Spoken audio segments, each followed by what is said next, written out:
I don't know if you've seen the footage of petrol bombs being thrown into a bus in Belfast. I don't know whether you've seen the pictures of the so-called peace walls that exist between Unionist and Republican areas in Northern Ireland on fire. I don't know, maybe that's what he meant by sunlit uplands. Is it? Petrol bomb lit streets, perhaps, was what he had on the agenda. I'm going to play you this again before we get stuck into the story that's unfolding in Northern Ireland as we speak, because it seems to me to be perhaps, and again it's a very, very crowded field, but it is perhaps the most potent illustration of just how dishonest this entire administration has become. And it had to become this dishonest after the referendum result. There was no earthly way that you could deliver a Brexit that adhered to Theresa May's red lines or involved the abolition of free movement of people. That's the crucial point. There was no earthly way you could do that without threatening the intent and the spirit of the Good Friday Agreement. And do you know, of all the things that we took quite a lot of abuse and quite a lot of criticism, and you know, it has to be water off a duck's back most of the time, but of all the areas where particularly vitriolic attacks were launched upon people like me, this was the one that upset me the most, because it was about a peace process. It was about a hard-won peace. It was about freeing the streets of Northern Ireland of the kind of scenes that have now been unfolding for a few days. And look, it is simplistic and it is wrong to chalk it all up as a direct consequence of the so-called protocol. The protocol being, of course, a crucial part of the withdrawal agreement. So when a complete clown like Kate Hoey today tries to separate one from the other, I don't even know if dishonesty is the word to describe that. I think it's weapons grade stupidity. I think it is almost ingrained ignorance to the point of your personal identity demands that you can't understand, that you fail to understand, that you refuse to understand the consequences of your own action. And yes, it is the same Kate Hoey who, of course, wrote an article not that long ago, in fact, at roughly the same time, I think, that Boris Johnson was delivering that completely dishonest speech. It was Kate Hoey who wrote, "Brexit won't hurt Northern Ireland at all. Instead, it will brighten its future." Today, I thank the producer for this, because Kate Hoey, I discover, has blocked me on Twitter. Today, she tweets, "The protocol has destabilised Northern Ireland." The protocol was a crucial part of the withdrawal agreement that she was a cheerleader for. Now, I honestly don't think she's bright enough to understand that. I think it would be unfair to call her dishonest. I just think she's incredibly stupid.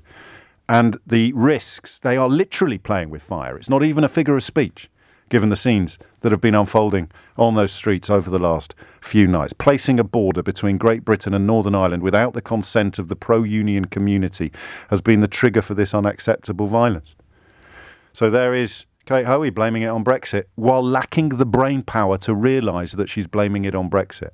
I don't, for the record, blame it entirely on Brexit. There's no earthly way that a 13-year-old lad lobbing a brick at a police officer is doing so because he's worried about checks upon seed potatoes coming in to ports in Northern Ireland. He's doing it because he's bored, because he's been manipulated, because there are sinister forces at play, forces that benefit from chaos and destruction. But if Kate Hoey says it's because of Brexit, despite not being bright enough to realise that's what she's actually saying, who are you to argue?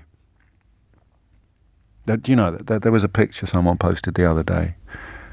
John Hume and Seamus Mallon walking on a beach, and the legacy that those men left to the land of my fathers has been put under mortal threat by the selfishness, the dishonesty, and the flag-wrapped stupidity of Boris Johnson and his cronies. Jacob Rees-Mogg on this programme claiming that warnings about what was likely to happen in Ireland in the event of Brexit, poo-pooing it, dismissing it as a red herring. Man alive.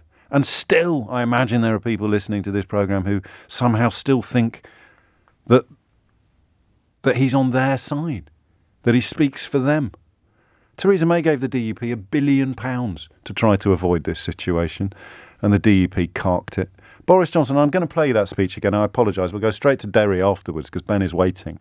But just think about this. Think about what this man has done to the Good Friday Agreement, has done to the island of Ireland, and has done to the very basic, the most basic relationship between politics and truth. This is him speaking 3 years ago about the absolute impossibility of any Conservative government doing exactly what he did within months of winning the last general election. It actually, even for a very close chronicler of this corruption like me, it beggars belief. The sheer depth and extent of the dishonesty and hypocrisy contained within this 60-second clip is catastrophic for this country.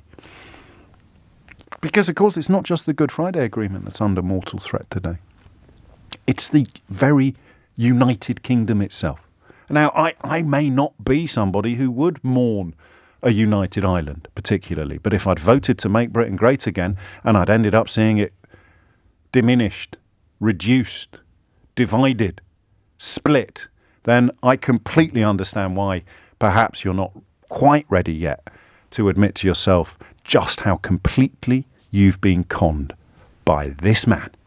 We would be damaging the fabric of the Union with regulatory checks and even customs controls between Great Britain and Northern Ireland. If we genuinely wanted to do free trade deals, if we wanted to cut tariffs on, as we should, by the way, on food from to make food cheaper for our people, from sub-Saharan Africa or whatever, if we wanted to vary our regulation,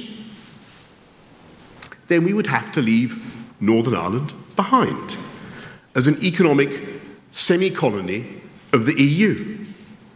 And we would be damaging the fabric of the Union with regulatory checks and even customs controls between Great Britain and Northern Ireland, on top of those extra regulatory checks down the Irish Sea that are already envisaged in the withdrawal agreement. Now, I have to tell you, no British Conservative government could or should sign up to any such arrangement.